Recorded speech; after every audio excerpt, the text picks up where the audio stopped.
Well, the documentary Blackfish has sparked many campaigns to free captive orcas. The 2013 film followed the plight of Tilikum, a large male orca who used to be held in Victoria's now defunct Sealand of the Pacific, but is now in Orlando's SeaWorld. And while many people have since spoken out about whales in captivity since the film hit theaters, Bikers for Orcas may be the most unique organization that's been spurred out of all of this. The international organization relates the freedom of orcas to the feeling motorcyclists get when riding their bikes.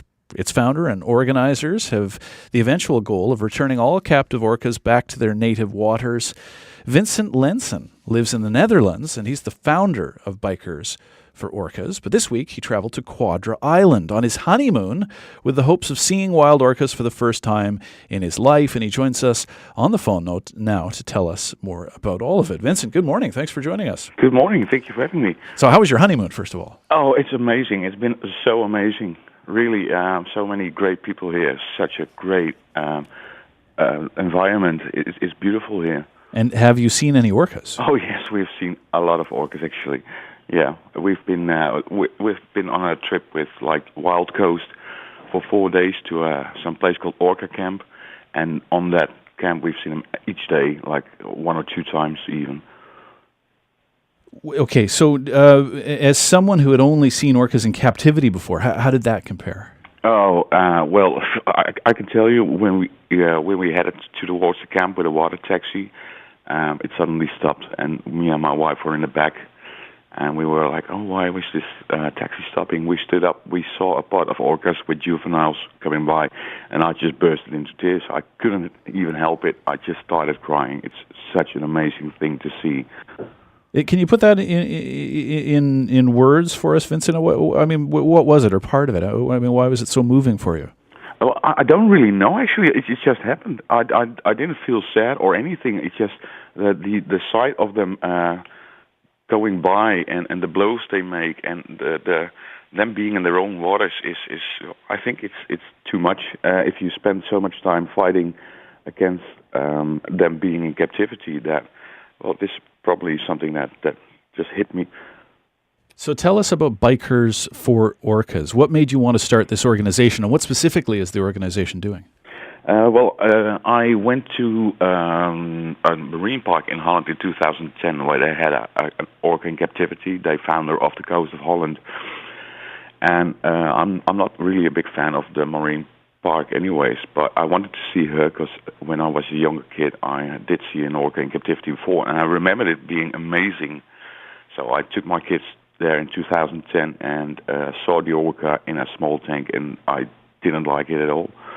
So I went back home, a bit disappointed, feeling a bit sad actually for the animal. Dove into it a bit, and then started thinking, well, what can I do to help these animals? And I couldn't really do much but ride a motorcycle. And I figured, well, bikers experience freedom and the agility of being on a bike and traveling, and so do orcas. So I thought, well, if I put those two together, there might be some more bikers that will feel connection to the orcas and will help me out here. And then it all just exploded, really. It went like from a small organization in 1 month to like huge in the other.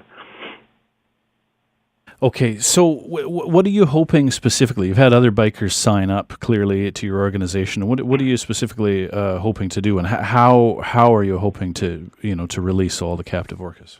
Well, we organize one ride each year. That's the ultimate ride to freedom, we call it, and that's just to draw attention because, as a lot of people know, bikers do draw attention to themselves because the engines are loud and they have a certain image, which is not always correct, but people do stare and watch. And if you come by and you just have a big group of bikers wearing T-shirts for Bikers for Orcas, or carrying flags or whatever, stickers, handing out flyers, I'm hoping to make people aware by doing these biker rides, to make people aware of what's happening to the orcas in captivity, because most of you don't even know what's happening.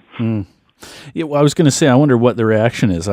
Some might find the cause a bit strange, or at least the link between motorcyclists and orcas. But that's interesting. You're actually just telling people for the first time about this, are you? Yeah, actually, a few people, even my own family. My brother at some point came to me and said, "What are you up to?" And I said, "Well, I'm doing this and this for the orcas." And he was like, "Oh, you're one of those save the whale person." And I said, "No, it's not really like that. And maybe you should check into it first and have a look into the whole captivity issue before you say these things." And he went, and like a week later, he called me and said, "Oh, I know what you mean now." And it's good that you do this. So if you just show people blackfish, as you said, and show them online articles about orcas and tell them, because we've been redoing our website as well, making it more about education, so that people can see and read about them and go to other websites and read about them. People will understand, and they will connect it to the bikers. They do understand.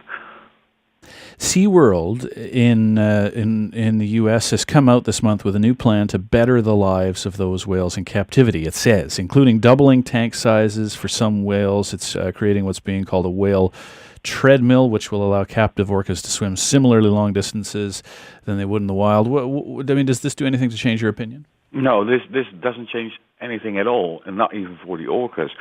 I mean, sure, it's improving their tanks for the orcas, and it will be a tiny bit better, but having a killer whale or several killer whales in a tank is just wrong. They don't belong in captivity, and I don't have to even tell people anymore, because people know it because of Blackfish and because of Death at SeaWorld by David Kirby.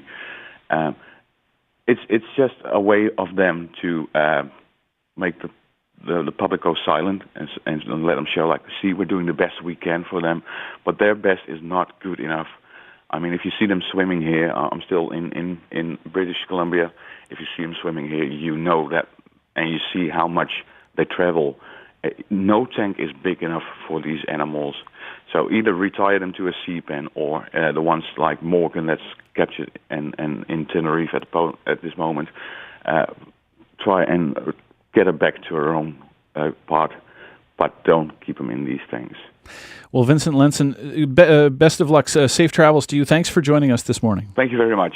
Vincent Lenssen is the founder of Bikers for Orcas. He joined us on the line this morning from Quadra Island, where he's on his honeymoon before returning to the Netherlands. It's 7:03. This is CBC